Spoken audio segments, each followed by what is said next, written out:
2014년 2월 23일 주일 오전 하나님 말씀은 디모데후서 4장 1절로 8절 말씀입니다. 디모데후서 4장 1절로 8절입니다.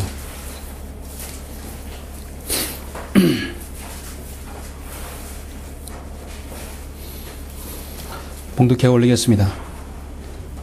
그러므로 내가 하나님과 주 예수 그리스도 곧 그가 나타나실 때와 그의 왕국에서 산 자들과 죽은 자들을 심판하실 분 앞에서 내게 명하노니 너는 말씀을 전파하라.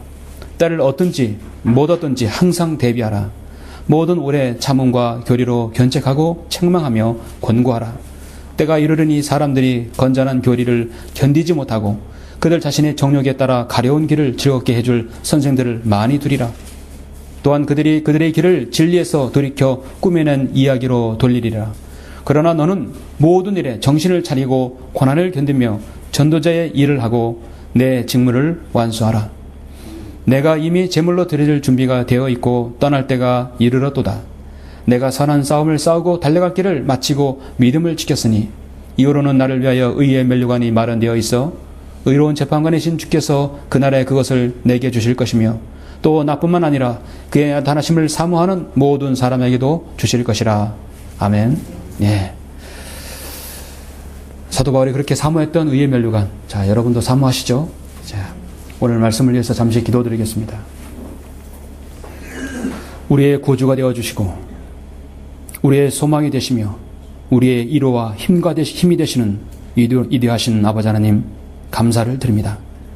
예수 그리스도의 보혈로 저들을 구원해 주시고 하나님의 자녀로 삼아주시며 이 땅에서 가장 가치 있는 생애를 살게 해주셔서 한글 김정희 성경을 알게 해주시고 이 말씀의 진리를 가운데서 주님을 섬길 수 있도록 이 지역교회를 허락해 주심을 또한 감사를 드립니다. 하나님께서 이 자리에 모인 우리 찬한 성경 침례교회 성도들을 주님 귀히 여겨주십시오. 우리가 하나님의 말씀 앞에 섰습니다. 오늘 말씀은 우리 자신이 사도 바울의 마지막 사역을 통하여서 자신을 돌아보고자 합니다. 이 마지막 시대 교회의 임무와 교회의 사명이 무엇입니까? 우리가 세상으로부터 성별하여 이 지옥교회로 들어온 것이 무엇입니까? 하나님의 말씀으로 양육받고 성장하여서 그 말씀을 다시 세상에 나가 전파하는 것입니다. 이 모든 사명을 여기는 모든 성도들이 모두 다 준행하고 또 실행하는 좋은 계기가 되게 해주시고 귀한 도전이 되는 하루가 될 수 있도록 인도해 주시길 원합니다. 이 말씀에 기름 부어주시고 우리 모두가 오늘 말씀을 통하여서 사도 바울을 따라가고 참으로 주님의 뒤를 따라가며 주님 오실 그날까지 우리의 사역에 신실해질 수 있도록 또 신실하게 수행될 수 있도록 인도하여 주십시오. 온전히 이 설교를 기름 부어주시길 원합니다. 다시 오셔서 저희들을 데려가실 주 예수 그리스도 이름으로 기도드렸습니다. 아멘.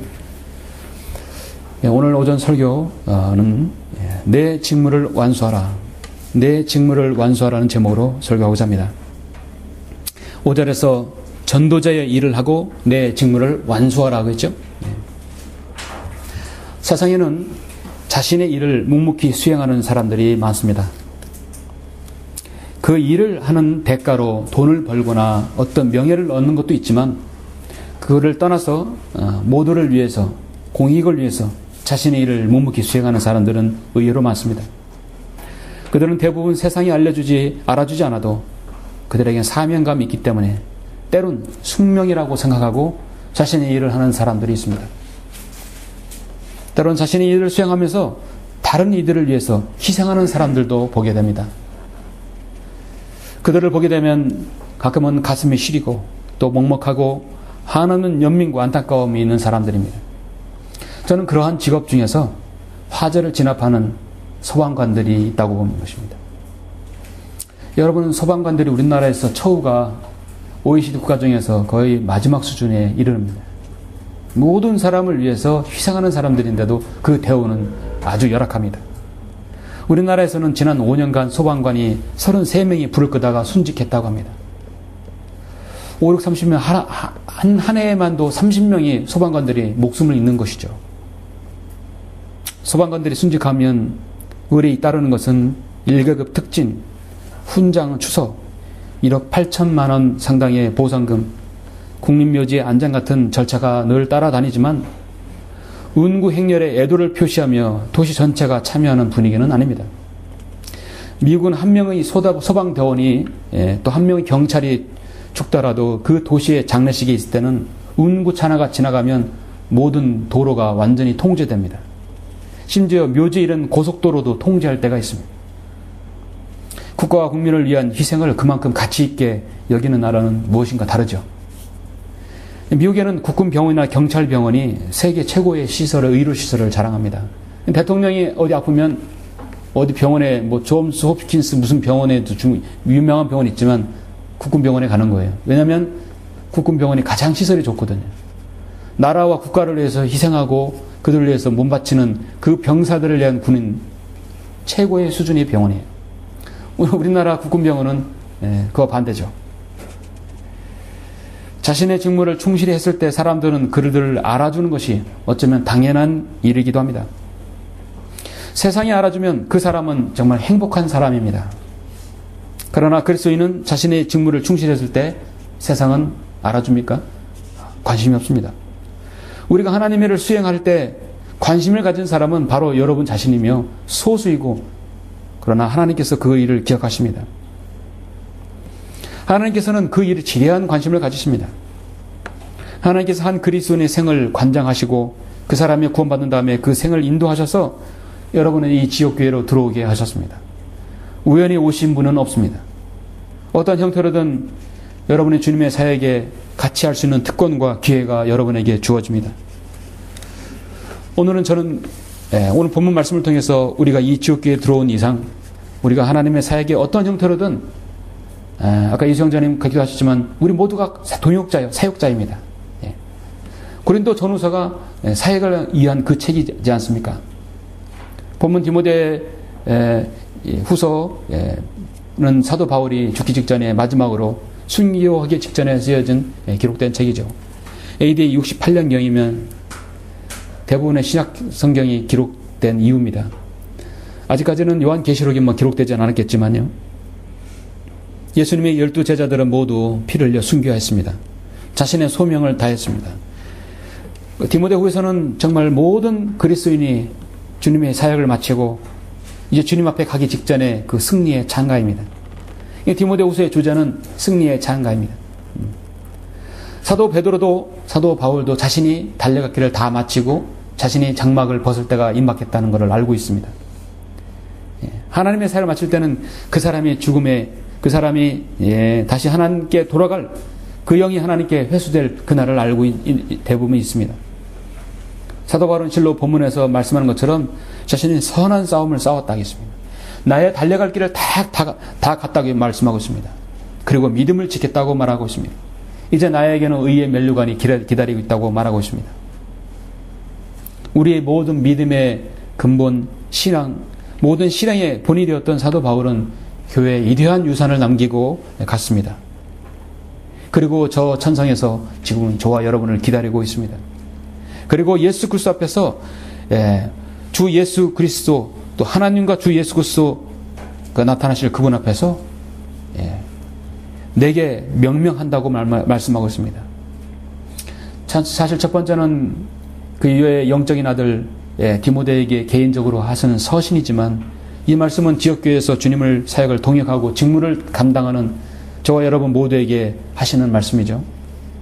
넓은 의미에서 말하면 사실 우리 모든 믿는 사람은 다 예수 그리스도를 증거하는 하나님의 사역자의 동역자들입니다. 저는 그 동역자를 대표하는 사람이고 여러분은 같이 동역하는 분들입니다. 사도 바울은 자신이 사도행전 9장에서 예수님을 만나서 인생이 송두리째 바뀌었어요. 완전히 인생이 바뀐 사람입니다. 180도 바뀐 사람이에요. 여러분도 주님을 만나서 인생이 바뀌었죠? 여러분도 송두리째 바뀌었습니까? 예수 그리스도를 믿고 영접해서 여러분의 생활과 모든 패턴과 생각들 모든 것이 바뀌었습니까? 담배를 끊고 술을 끊고 우상 숭배에서 멀리하고 세상에서 육신의 쾌락을 위해서 쫓던 모든 삶이 여러분 주님을 향했습니까? 그런 사람들이 성경도 믿는 사람이라는 말을 들을 수 있는 것입니다. 사도 바울은 오늘 본문에서 예수 그리스도께서 우리에게 그분을 대신해서 세상에 호소하라는 이 임장을 여러분에게 주셨습니다. 고린도후서 5장에는 그리스도를 위한 대사라고 말씀하고 있죠. 대사는 왕의 관심사와 우선순위를 자신의 일보다 우선시할 때만 성공할 수 있다는 사실에 유념해야 할 것입니다. 각 사람은 부르심을 받은 그 부르심 안에 거하라고 고린도전서 7장 20절에서 말씀하고 있습니다. 빌립보 3장에서는 그리스도 예수 안에서 하나님의 고귀한 부르심의 상을 위하여 그 표대를 향해 쫓아갈 뿐이라 했습니다. 본문을 먼저 보시면 1절부터 4절 한번 보시죠. 그러므로 내가 하나님과 주 예수 그리스도 곧 그가 나타나실 때와 그의 왕국에서 산 자들과 죽은 자들을 심판하실 분 앞에서 내게 명하노니. 사도 바울은 감히 하나님과 주 예수 그리스도 앞으로 나타나실 그분께서 우리의 모든 행위의 심판관이신 예수 그리스도의 그 앞에서 명한다겠습니다. 너는 말씀을 전파하라. 때를 어떤지 못 어떤지 항상 대비하라. 모든 오래 참음과 교리로 견책하고 책망하며 권고하라. 견책과 책망과 권고는요, 강하게 질타도 하고 또 어루만져 주고 또 위로도 해주고, 정말 당근과 책책을 주라는 것이죠. 무엇으로요? 오래 참음과 교리로. 때론 기다릴 수 있는 것이죠. 참아야 되고. 또는 하나님의 바른 말씀의 교리로 그렇게 하라는 것입니다. 때가 이르려니 사람들이 건전한 교리를 견디지 못하고, 벌써 그때가 AD 68년이면 이제 2000년 가까이 지났으면 지금은 얼마나 더 그렇겠습니까? 여러분 지금 주변에 있는 기독교의 상황을 보십시오. 건전한 교리를 견디지 못합니다. 그들 자신의 정욕에 따라 가려운 길을 즐겁게 해줄 선생들을 많이 두리라. 도울 김욕을 그 강의를 좋다고 따라다니는 사람들이 얼마나 많습니까? 조용남이 좋다고 따라다니는 사람 많아요. 이어른 교수가 좋다고 따라다니는 사람 많아요.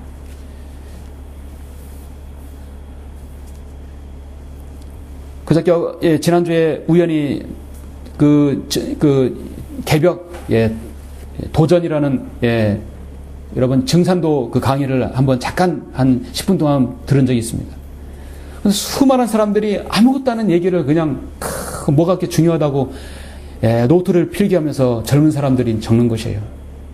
보면 다 멀쩡하게 생겼는데 아무것도 아닌 그런 쓰레기들을 다 막 주워 담는 것입니다. 그 사람들 눈에는 자신들의 정욕에 따라 가려운 길을 즐겁게 해주기 때문에 선생님이라고 하는 것이죠. 신천지 이만희는 요한계시록 하나로 그렇게 지금 엄청나게 그렇게 지금 교세를 확장하고 있는 것입니다. 우리도 언젠가 요한계시록 강의를 다시 한번 들을 기회가 있겠지만 아무것도 아니고 병에 성경에 근거한 그런 교리를 그들은 또한 그들은 그들이 길을 진리에서 돌이켜 꾸며낸 이야기로 돌리리라.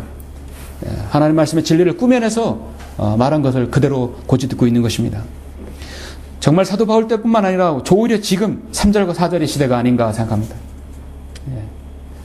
정말 이 시대는 마지막 시대, 라오디게인들의 교회 시대입니다. 이제 예수님께서 그리스도인의 모두를 심판하실 그날이 올 것입니다.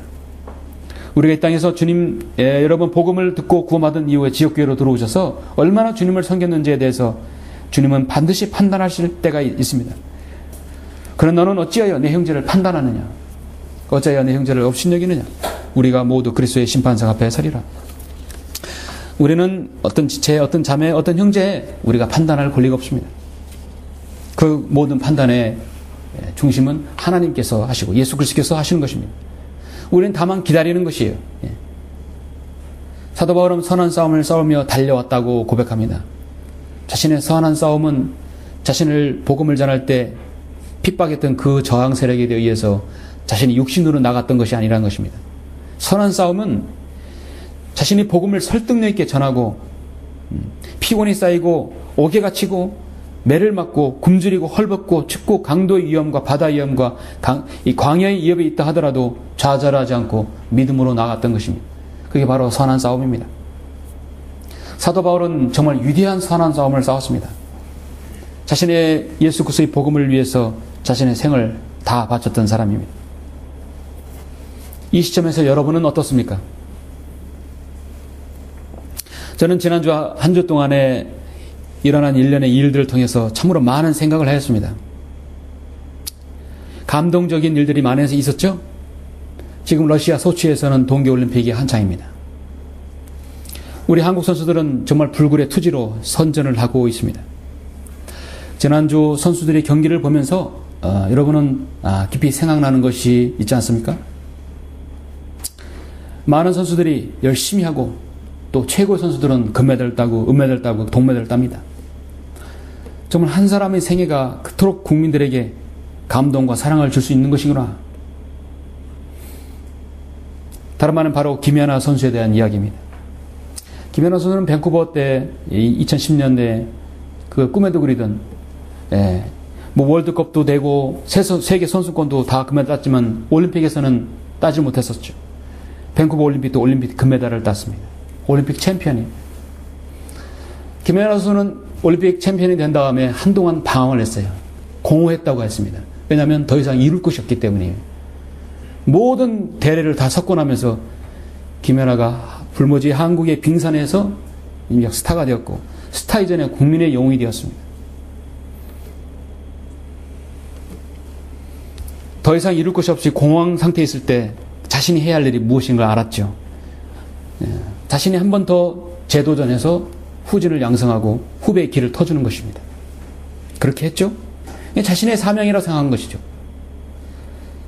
한 주간의 김연아 선수에 대한 그 소식이 온 신문 지상과 뉴스 매체와 온라인과 전체가 지금도 시끌시끌합니다. 그녀에 대한 기사가 대석 특필되었습니다. 이번 올림픽을 끝으로 17년의 선수 생활을 마치고 은퇴한다고 했을 때 국민들은 한결같이 그동안 당신이 있어서 행복했다는 말로 일관합니다. 정말 감동 어린 찬사가 쏟아졌습니다. 우리 그리스도인조차도 그녀에 대한 박수를 아끼지 않습니다. 그녀의 나는 이제 24살이에요. 24살의 17년의 선수 생활 동안에 국민들에게 참으로 많은 기쁨을 선사했죠. 울게도 하고 웃게도 하고 기쁘기도 하고 또는 안타깝게 해서 감동을 주었기 때문입니다. 한 세상 사람의 이야기가 수많은 국민 전체 4천만 이상의 사람들에게 해외 동포에 있는 사람들에게 감동과 기쁨을 주는 것은 극히 드문 일이에요. 정말 신드롬이 아닐 수 없습니다. 그러나 우리는 세상에서 알아주질 못해도 영혼을 함께하는 사람들에게 서로에게 기쁨과 감동과 사랑과 영향을 끼치는 여러분 그리스도인이 되어야 한다고 저는 생각합니다. 물론 그렇게 되는 건 쉽지는 않아요.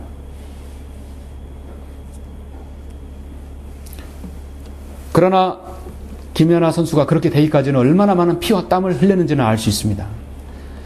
사도 바울이 자신이 생애에 살아서 정말 승리의 찬가로 모든 그리스도인에게 귀감이 되고 본이 되고 하느님 앞에 정말 기쁨이 되는 그런 삶을 살았을 때는 얼마나 많은 고난과 그에게 어려움이 있었겠는가. 중요한 것은 원리는 똑같아요. 원리는 똑같죠? 자신의 사도 직분을 다하고 이제 떠날 때가 되었을 때 우리 주님께서는 그를 따르는 모든 그리스도인이 승리의 찬가를 부르고 있습니다. 모든 그리스도인의 감동과 기쁨이 됩니다.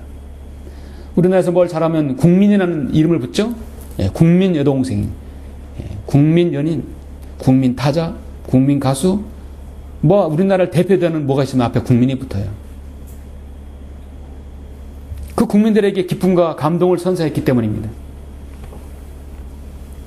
우리는 국민에게 그렇게 감동과 기쁨을 선사할 수 있는 그런 능력과 재주는 없을지 몰라도 하나님과 위대하신 하나님과 바로 성도들에게 무엇인가 여러분 뒤에 무엇인가 남겨놓을 수 있는 유산과 또 본이 있다고 한다면 그 그리스도인에게 깊은 도전이 되는 것이죠. 우리 자신도 인생에도 사도 바울을 따르는 모든 생애가 되기를 원하는 것입니다. 그래서 저는 내 임무를 완수하라는 제목을 가지고 내 임무를 우리가 어떤 임무를 완수해야 되는 것인가, 그 임무를 완수하려면 우리에게 무엇이 필요한지를 여러분에게 세 가지를 들어서 설교하려고 합니다. 내 직무를 완수하라. 직무를 완수하려면 첫 번째 정신을 차리고 고난을 견뎌내라 하는 것이죠. 정신을 차리고 고난을 견뎌내라. 정신을 차려라. 5절에 보시면 그러나 너는 모든 일에 정신을 차리고 고난을 견디며 전도자의 일을 하고 내 직무를 완수하라. 항상 정신을 차려야 합니다. 그 어느 때라도 정신을 차려야 합니다. 네. 고3이 되면 정신을 차려서 열심히 공부해야 되겠고요. 복음 전할 때면 정신을 차려서 마귀의 공격에 대항해야 합니다. 이제 3월달이 되었습니다. 다음 주면 3월달이 되었어요. 복음을 전파할 이제 본격적인 시즌이 되었습니다. 정신을 차려야 합니다.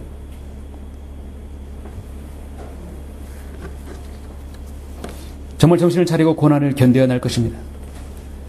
정말 봄의 기운이 이제 곧 이제 드러나고 있죠. 아침 저녁은 쌀쌀하지만 낮에는 완연한 이제 봄이 된 것 같습니다. 겨울 내내 앙상한 가지들은 새싹을 트려고 기다리고 있어요.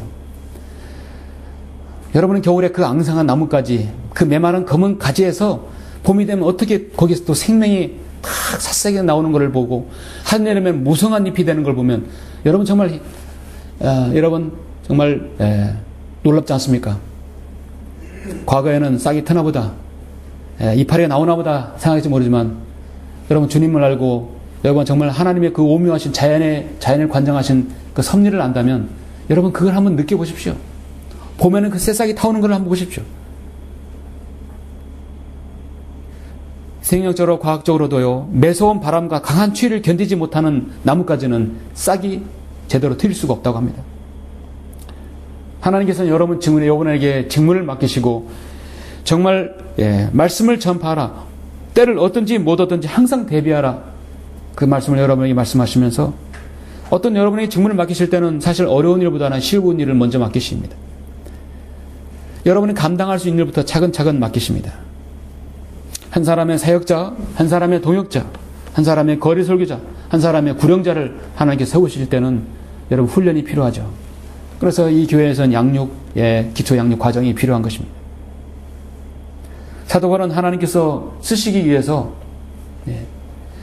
다마스커스에 가는 길에서 사도행전 9장에서 구원받은 이후 그는 옥에 갇혔고 매도 수없이 맞았고 40에 하나 뺀 매를 5번이나 맞았고 죽을 뻔했고 돌에 맞기도 하고 몽둥이를 맞기도 하고 3번 파선에서 일주일을 기품해서 보냈고 강도의 위험과 바다의 위험과 이방인의 위험과 동족의 위험과 줄이고 목마르고 춥고 헐벗음을 다 경험했습니다. 그렇게 그런 경험을 하게 해서 훈련시켰다는 것이죠. 자, 훈련이 돼야 되겠죠. 여러분은 복음을 전파하기 위해서 그 어떤 상황에서도 복음을 전파하기 위해서 여러분은 훈련을 받으시고 있죠. 훈련 받는 거는 재미있는 일 아니죠. 결코 즐거운 일이 아닙니다. 항공기 승무원이라든지 백화점 직원이라든지 그 다음에 서비스 중에 종사하는 사람들은 일명 감정 노동자라고 합니다. 승객이 눈살을 찌푸리고 결례되는 말을 할지라도 웃으면서 상냥하게 대답해야 해요. 사실 속은 그렇지 않더라도 표정만큼은 웃어야 되는 거예요. 겉과 속이 달라야 되래요. 어떠한 상황에서도 고객에게 같이 화를 내거나 같이 대들으면 안 되겠죠. 감정 노동자입니다. 감정은 무지 상하겠지만 표정으로는 관리를 하는 것이 훈련이 돼야 돼요. 자기 성격대로 하려면 어떻게 되겠습니까? 그래서 훈련을 시킵니다. 웃는 방법, 웃음. 그리스도인은 때로는 정말 내가 어렵고 핍박당하고 힘들어도 넘어지고 포기하기 싶고 좌절하고 싶고 실망당하고 저 사람은 정말 용서하고 싶지 않은데 그런 마음이 생길 때는 그걸 그대로 표현하는 것이 아니죠. 그래서는 우리는 내 자신을 어떤 혼으로 억누르는 것이 아니라 나 자신을 성령님으로 관장을 받아야 되는 것이 가능한 것입니다. 성령으로 관장 받아야 내가 이 부분에서 훈련을 받는 것이죠. 우리 그리스도인의 직무는 가장 중요한 것 첫 번째 섬김의 직무입니다. 예배를 통해서 여러분 하나님을 섬기고 교제를 통해서 성도를 내 몸같이 섬기고 고된 훈련과 고난과 역경을 통해서 바로 여러분 자신을 단련시키는 거죠. 사역을 통해서 주님의 몸된 교회를 섬기는 것입니다. 오늘 말씀대로 여러분 너는 모든 일에 정신을 차리고 고난을 견디며 전도자의 일을 하고 내 직무를 완수하라 했어요. 전도자가 무엇입니까? 복음을 전파하는 사람이에요. 예수 그리스도를 전파하는 사람입니다. 언제든지 여러분 복음 전도를 내어서 전파할 사람입니다. 내 직무를 완수하라. 직무를 완수하라면 두 번째는 무엇입니까? 믿음의 선한 싸움을 싸우고 달리라 했어요. 6절에서 7절 보시면 내가 이미 제물로 드려줄 준비가 되어 있고 떠날 때가 이르렀도다. 내가 선한 싸움을 싸우고 달려갈 길을 마치고 믿음을 지켰다 말씀하고 있습니다. 여러분은 자신이 달려갈 길이 어디인 줄 아십니까? 예. 목표가 설정되어 있습니까? 주일날 교회 갈 시간 되면 자연적으로 옷 입고 준비하는 것이 아니죠. 예. 오늘 내가 주님을 섬기기 위해서, 오늘 영과 진리로 경배드리기 위해서 여러분 분명한 목적과 뚜렷한 여러분 그 생각을 가지고 있어야 할 것입니다. 나도 무엇인가 배워서 다른 사람에게 전할 수 있는 사람이 되어야겠다. 목표 설정이 되어야 합니다. 오늘 세상은 자신이 허물과 죄들 가운데 죽어서 영원한 형벌을 면치 못할 그 처지에 있음에도 불구하고 참 자유를 누리지 못하고 하나님의 그 선하신 뜻을 알지 못하고 현실에 안주해서 사는 사람들이 얼마나 많습니까? 그런 사람들을 혼을 이겨오는 것이 바로 영적 전쟁인 것입니다. 여러분, 그리스도인들은 예수님의 보혈로 거듭난 다음에 가장 직면하게 되는 것이 또 영적 전쟁이에요. 가정이 반대하고, 아는 사람이 반대하고, 여러 가지 생활과 사업과 생업들의 방해가 될 수 있어요. 예수 그리스도를 믿으면 복받는다는 것은 사탄의 속삭임입니다. 예수 그리스도를 믿고 거듭나는 하나님께서 반드시 그 영적 전쟁을 허용하셔야 합니다. 그걸 통해서 그 사람의 믿음을 연단시키죠. 성님들은 지역교회에 들어오셔서 회원 간증을 하고 헌신하겠다 한다면 또 마귀가 공격하는 것입니다. 정확하죠? 우연이 아닙니다. 마귀가 공격하는 것입니다. 공격하지 않으면 우리는 신앙생활에 늘 안일하게 되어 있을 수 있어요. 끊임없이 하나님께서 마귀의 공격을 허용하십니다. 허락하십니다. 그럴 때마다 우리가 영적인 힘을 발휘해야 되겠죠? 정신을 차리고 하나님의 전신 갑옷을 입되 임전무태의 정신으로 전쟁에 임해야 합니다. 그래서 내가 선한 싸움을 싸우고 달려갈 길을 마치고 믿음을 지켰다. 달려가야 합니다. 전진만 있습니다. 그래서 저는 믿음 생활은 자전거 타는 것 같다고 말씀을 드리고 싶습니다. 자전거는 여러분 후진이 없어요. 자전거는 계속 발로 비벼야 합니다. 비비지 않으면 정지되어 있어요. 정지되면 두 바퀴가 쓸 수 있나요? 쓸 수 없어요. 계속 굴러야 합니다. 전진만 있어요. 여러분의 믿음 생활은 전진만 있습니다. 우리의 싸움은 혈과 육에 대항하는 것이 아니라 정사들과 권세들과 이 세상의 어둠의 주관자들과 높은 곳들에 있는 영적하게 대항하는 것입니다. 디모데전서 6장 12절에서도 믿음의 선한 싸움을 싸우라. 영원한 생명을 붙잡으라. 이를 위하여 내가 또한 부르심을 받았고 많은 증인들 앞에서 선한 고백으로 고백하였느니라. 여러분이 이 자리에서 사람들에게 고백하고 여러분 간증하였다면 내가 믿음의 선한 싸움을 싸우겠다는 간증인 것입니다. 여러분도 주님께서 여러분을 부르실 그날이 언젠가 오게 되면, 우리가 휴가가 있게 되면 내가 선한 싸움을 싸우고 달려갈 길을 마치고 믿음을 지켰다는 고백을 여러분도 하시길 원합니다. 네. 그리스도의 군사로서 부름 받았다면 여러분 그 전쟁에서 승리했다면 전리품이 생기는 거죠. 네. 여러분은 혼을 이겨오는 그 혼들이 있을 것입니다. 여러분 진리를 전해서 한 사람의 성경을 믿는 사람들이 여러분을 통해서 나오게 되는 것입니다. 가장 아름다운 것이 무엇입니까? 이 지역교회에서 구원받고 이 지역교회에서 구원받은 그 사람이 다른 사람에게 복음을 전해서 그 복음 전한 그 사람이 다시 지역교회로 오는 것이죠. 아들이 아들을 낳는 것이죠. 이 지역교회에서 여러분이 진리를 통해서 성별해서 여러분 통해서 다른 성령 있는 사람이 또 한 명 생기는 거예요. 저는 지역에서 가장 아름답더라고요. 그 사람이 구원받은 사람이 또 다른 사람 구원받아서 교회 출석하는 거예요. 여러분 진리를 성별해서 여러분을 통해서 진리를 통해서 누군가 또 오게 되는 것, 얼마나 감사합니까? 하늘나라에서 얼마나 기쁘게 여기실 것입니까? 주님께서는 승천하시면서 너희는 가서 모든 민족들을 가르치고, 개혁성경은 제자를 삼으라 하겠죠? 성경은 제자 삼으란 말이 없습니다. 가르치라. 아버지 아들과 성령 이름으로 친례를 주며 내가 너에게 명령한 모든 것을 가르쳐 지키게 하라. 보라 내가 세상 끝까지 너희와 항상 함께 있으리라 말씀하셨습니다. 여러분을 위한 모든 구속사역을 다 이루시고 그 모든 것을 다 완수하신 다음에 주님께서는 직무를 완수하시고 올라가셨습니다. 그리고 나의 발자취를 따르라고 내 직무를 완수하라고 말씀하고 있습니다. 떠날 때가 이르렀도다. 떠날 때가 이르렀습니다. 자신이 떠날 때를 아는 사람은 현명한 사람이죠. 내 직무를 완수하라. 여러분의 직무를 완수하게 되면 마지막 세 번째는 무엇입니까? 나의 의로운 재판관이신 주님께서 기다리고 계십니다. 여러분 8절을 보시면 이후로는 나를 위하여 의의 면류관이 마련되어 있어 의로운 재판관이신 주께서 그날에 그것을 내게 주실 것이며 또 나뿐만 아니라 그의 나타나심을 사모하는 모든 사람에게도 주실 것이라. 의로운 재판관입니다. 인간의 감정계에 있어요. 인간의 어떤 편파적인 재판이 아닙니다. 오늘날은 판사가 법전을 놓고 판결을 내려도 그 판결이 굽을 수도 있어요. 그렇죠? 인간은 또 그 법이 부당하다 해서 항소도 합니다.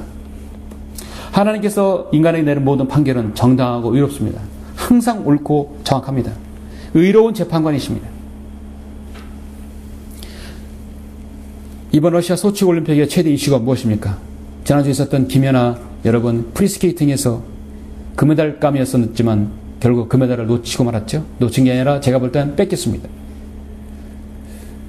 소치 올림픽이 아니라 어떤 사람은 수치 올림픽이라고 합니다. 김연아가 피겨스케이팅에서 무결점 연기를 보였음에도 불구하고 러시아 소토니코바가 금메달을 받은 것이죠. 심판이 모두 다 가산점이라든지 점수를 다 소토니코바에게 몰아줬습니다. 주최국에게 몰아줬어요.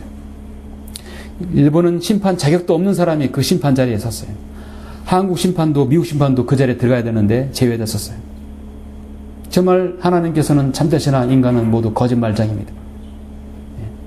뇌물을 받았는지 뭐를 받았는지 몰라도 보통 사람 눈에도 또 전문 기자들의 눈에도 그들은 인정이 수긍이 되지 않는 판정이었던 것이죠. 그러나 정작 본인은 금메달에 연연하지 않는다는 것을 보여주고 있습니다. 그런 말 때문에 오히려 더 사람들은 금메달을 더 사랑하는 것입니다.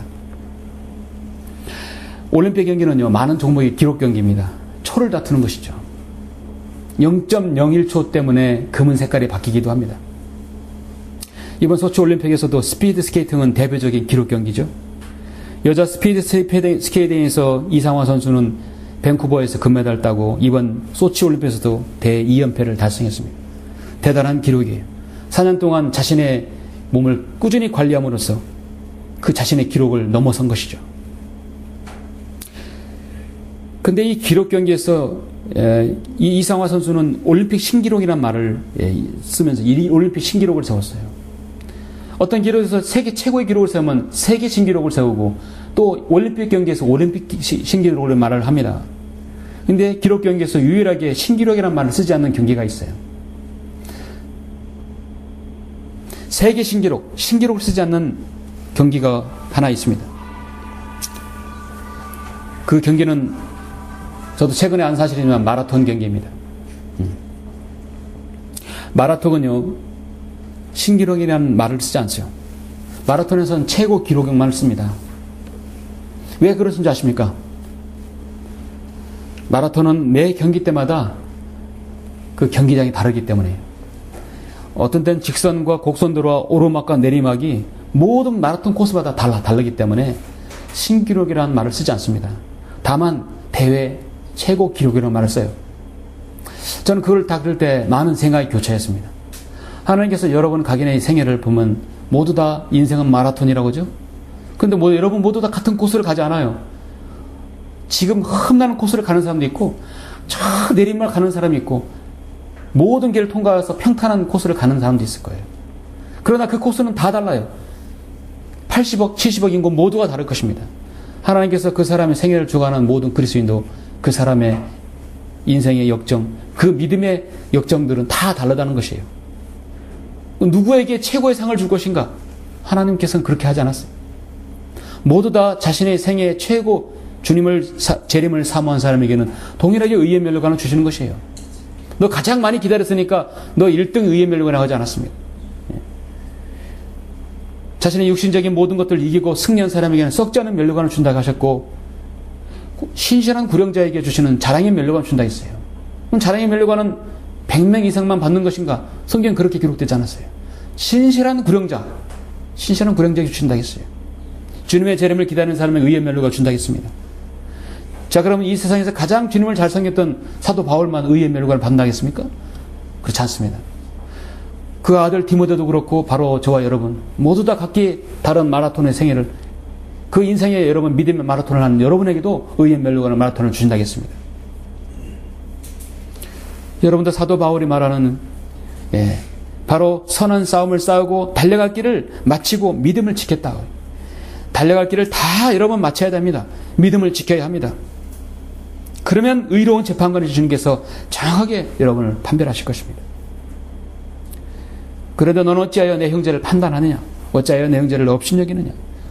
우리가 모두 그리스도의 심판석 앞에 서리라.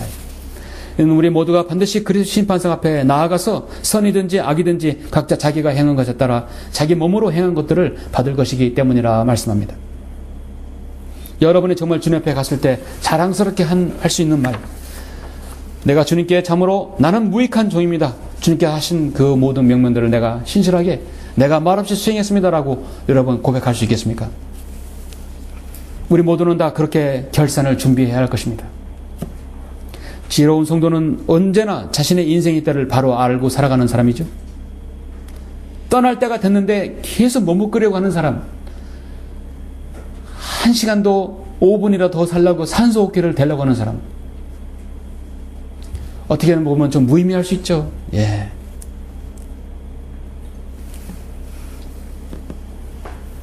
우리에게 주어진 시간은 늘 말씀드렸듯이 그리 많지 않을 것 같습니다.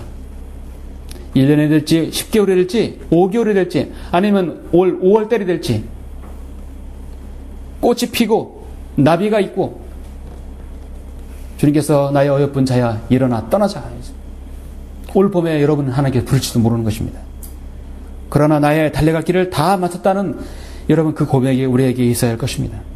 사도 바울은 자신의 인생을 잘 달려왔고 저는 후회가 없었습니다. 김연아 선수가 후회가 없다고 하죠. 아쉬운 기억이 아쉬운 은메달을 땄다고 해서 아쉬운 것이 없었어요. 자신이 밴쿠버에서도 이미 최고의 자리에 올라왔고, 자신의 후배를 위해서 티켓 3장을 따가지고 자신도 다시 한번 도전했고, 후배를 위해서 소치올림픽에 길을 열어줬어요. 후회가 없다는 것이에요. 자신의 한 생애를 보낼 때 후회가 없다 그런 것입니다. 안타까운 것은 그녀에게도 영원한 생명이 있기를 원하는 것이죠. 자, 우리는 여러분의 인생 출발점은 다 다르지만 지금 계속 달리고 있는 것입니다. 출발점은 다 달라요. 그러나 지금 현재 우리는 동일한 선상에서 여러분 이 지역교회에서 지금 달리고 있는 것입니다. 내가 선한 싸움을 싸우고 달려갈 길을 마치고 믿음을 지켰으니 여러분 그 믿음을 지금까지 간직하고 앞으로도 간직하셔야 할 것입니다. 이 믿음을 통해서만 여러분에게 정말 믿음의 승리가 있고 그 승리의 장가를 여러분도 부를 수 있는 것입니다. 사도행전 9장에서 다마스커에서 시작하여 주님을 따르던 사도 바울은 로마의 감옥에까지 온갖 장애물 코스를 다 거치고 다 환난을 무릅쓰고 장거리 경기를 다 달렸어요. 저 셋자늘에 수많은 증인들 앞에서 달렸던 것입니다. 앞만 보고 달렸어요. 자신의 직무를 완수하기 위해서요. 여러분도 여러분의 직무가 분명히 여러분 있으시죠? 사랑하는 성도 여러분, 그러한 성도들에게 사도 바울은 기도하고 있습니다. 오늘 본문 아니지만 17절 18절을 보시면 마지막으로 그러나 주께서 내 곁에 서서 내게 힘을 주신 것은 나를 통하여 복음 전파가 온전히 수행되어 모든 이방인들로 그것을 들을 수 있게 하려 하심이며 또 내가 사자의 입에서 구출되었느니라. 사도 바울을 통해서 이방인들에게 복음의 문이 활짝 열리게 되었고, 여러분도 사도 바울 서신서를 통해서 복음을 증거하고 또 예수 그리스도의 재림을 증거하고 있죠. 주께서는 나를 모든 악한 일에서 구해내시고 그의 하늘나라에 이르기까지 나를 보호하시리니 영광이 그분께 영원 뭉토록 있기를 원하노라. 저 하늘나라 낙원에 이르기까지 좀 하나님께서 여러분을 보호하시길 원하시는 것입니다. 복음을 증거할 때, 주님을 섬길 때 어떠한 상황에서도 여러분 늘 보호받기를 원하는 것입니다. 이 지역교회의 사명은 1차적으로 나가면 복음을 증거하고 잃어버린 혼들을 이겨오는 것입니다. 안에 들어오면 하나님 말씀으로 양육받고 영적 전쟁 이 집결지에서 서로가 세움을 받고 섬기며 사랑을 나누는 것입니다. 교회가 복음을 전파하지 않고 이 교회 안에 하나님의 은혜와 사랑이 없으면 오락장이 되고 말고 박물관이 되고 말 것입니다. 교회가 국가와 자기의 권력의 한계를 넘어서 교회의 권한인 복음을 전파하는 것에 매진하지 않으면 그 교회의 가치가 없습니다. 또 국가가 교회의 복음 전하는 일을 방해한다면 그건 위기일 것입니다. 현재 우리는 아직까지 그런 위기는 없어요. 너무도 종교의 자유를 허락하다 보니까 온갖 쓰레기들이 다 난무하는 것입니다. 모두가 다 인권이 있고 다 존중한다는 의미에서 그렇기 때문에 건전한 교리를 견디지 못하고 그들 자신의 정욕에 따라서 가려운 길을 지옥게 해줄 선생들을 두는 것입니다. 하나님의 거룩한 소명과 그 책무를 가진 사람 바로 여러분들은 주님께서 동행해 주신다고 약속해 주셨습니다. 그러나 또한 마귀도 끊임없이 여러분을 공격한다는 사실을 명심하십시오. 존 뉴턴은 나 같은 죄인 살리신 어메이징 그레이스 존 뉴턴은 이렇게 말했습니다. 한 그리스도인이 세상으로 나가는 것을 그의 소명으로 보고 그렇게 할 때 그가 그것을 또한 자신의 십자가로 보는 한 그것은 그를 다치게 하지 않을 것이다. 사탄은 큰 유혹으로부터 그리스도인에게 다가오지 않습니다.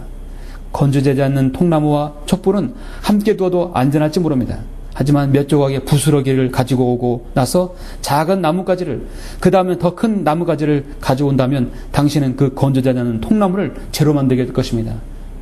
통나무가 촛불에 타겠습니까? 타지 않아요. 촛불에 타는 것은 작은 잿더미, 작은 흙더미, 작은 나뭇가지를 통해서 크게 번지는 것입니다. 여러분이 주님과 더 가까이 갈 때 마귀도 더 여러분에게 유혹하고 마귀도 더 방해한다는 사실을 아실 것입니다. 결론적으로 내 직무를 완수하기 위해서 정신을 차리고 고난을 견뎌내야 할 것입니다. 믿음의 선한 싸움을 싸우고 달려야 할 것입니다. 그러면 주님께서 바로 여러분의 의로운 재판하신 주님께서 잘했다 칭찬을 받고 신실한 종이라고 주님께서 상을 주실 것입니다. 우리의 이 직무는 주님께서 오실 그날까지 지속되어야 합니다. 더 아름다운 이 교회의 모습으로 더 강성하게 이 사역을 해야 할 것입니다. 여러분이 주님 오실 그날까지 그 능력을 또 배양해야 하고 그 능력을 배양한 것에서 끝나지 않고 여러분의 그 직무를 충실히 신실한 그 종의 모습으로 늘 다가가시길 간절히 원합니다. 기도하시겠습니다.